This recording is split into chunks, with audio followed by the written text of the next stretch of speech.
In the early 1800s, the first missionaries arrived in a remote African village deep within the jungle.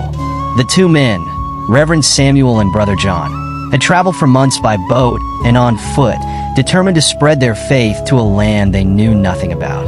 As they walked through the jungle, Samuel kept reminding John, "God is with us, brother. We must be strong." John, nervous but faithful, nodded. "Yes, Reverend, but the jungle feels like it's watching us." Strange sounds echoed from the trees. They heard whispers that they couldn't understand, as if the very plants were murmuring in an ancient language. Every now and then, they would feel a chill run down their spines, though the air was warm and humid.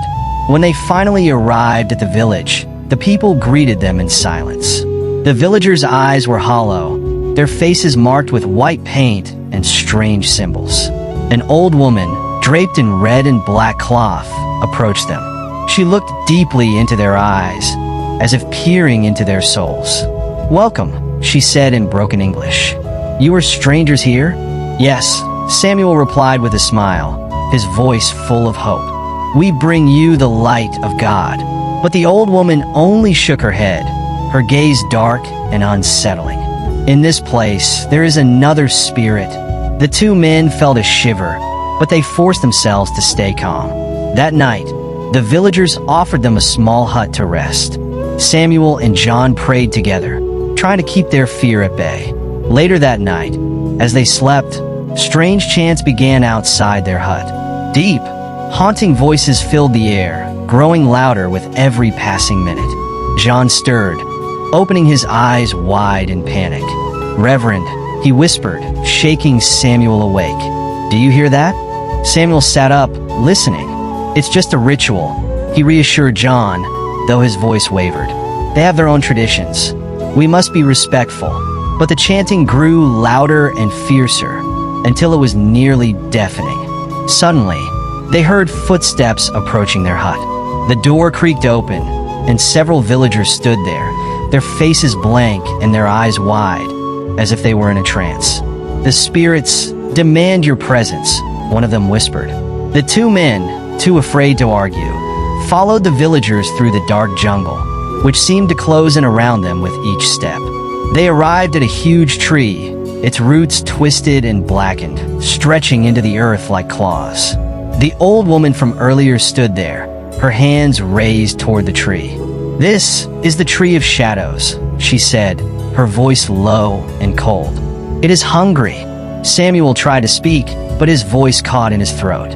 He looked at John, who was trembling and clutching his Bible tightly. "Please," Samuel said finally, "we mean no harm. We came to bring peace." The old woman laughed, a sound so eerie it made their blood run cold. "You bring peace to this place?" she sneered. "The spirits here have known only darkness. You cannot change them." Without warning, the villagers began to chant again, their voices blending with the rustling of the leaves. The tree seemed to move, its branches stretching toward the men like fingers.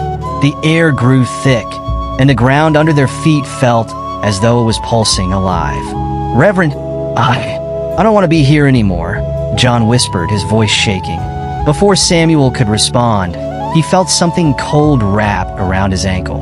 Looking down, he saw a root twisting around his leg, pulling him toward the tree. He tried to break free, but the root held tight.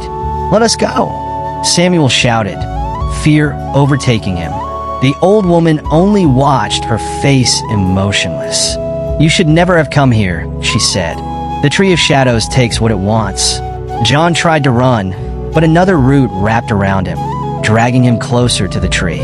The two men struggled, but it was no use. The roots tightened, pulling them into the dark soil, their screams muffled by the earth.